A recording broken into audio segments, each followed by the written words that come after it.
রাতের বেলায় এক চোর এক ঘরের মধ্যে ঢুকেছে চুরি করার জন্য। চোর দেখে ওই ঘরের মধ্যে এক বুড়ি মহিলা ঘুমিয়ে আছে। এখন চোরের নড়াচড়ার খসখসানি শব্দ শুনে হঠাৎ করে সেই বুড়ি মহিলার ঘুম ভেঙে গেল।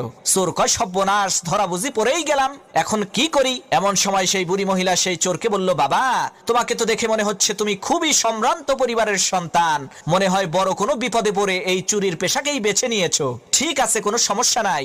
এই যে দেখো, আলমারির 3 নম্বর বাক্সের মধ্যে 5 ভরি স্বর্ণ আর 70,000 টাকা আছে, এগুলো তুমি নিয়ে যাও। আমি বাঁচবই আর কয়দিন, এত টাকা পয়সা দিয়ে আমি করবোটা কি? আর বাবা, তুমি যাওয়ার আগে আমার কাছে এসে একটু বসো। আমি একটু আগেই একটা আশ্চর্য ধরনের স্বপ্ন দেখেছি, এই স্বপ্নের মানেটা আমি বুঝতে পারছি না, তুমি একটু বলো তো এই স্বপ্নের মানেটা কি? চোর মনে মনে কয়, আল্লাহ, সব বাড়ির মানুষেরা যদি এই বুড়ির মতো বড় দিলের অধিকারী হইতো, তাহলে তো আমার আর কোনো চিন্তাই থাকতো না। এদিকে সেই বুড়ি মহিলা তার স্বপ্নের কথা সেই চোরকে বলতে আরম্ভ করলো। সে, বাবা, আমি দেখলাম বিশাল বড় একটি মরুভূমির মধ্যে আমি হারিয়ে গেছি।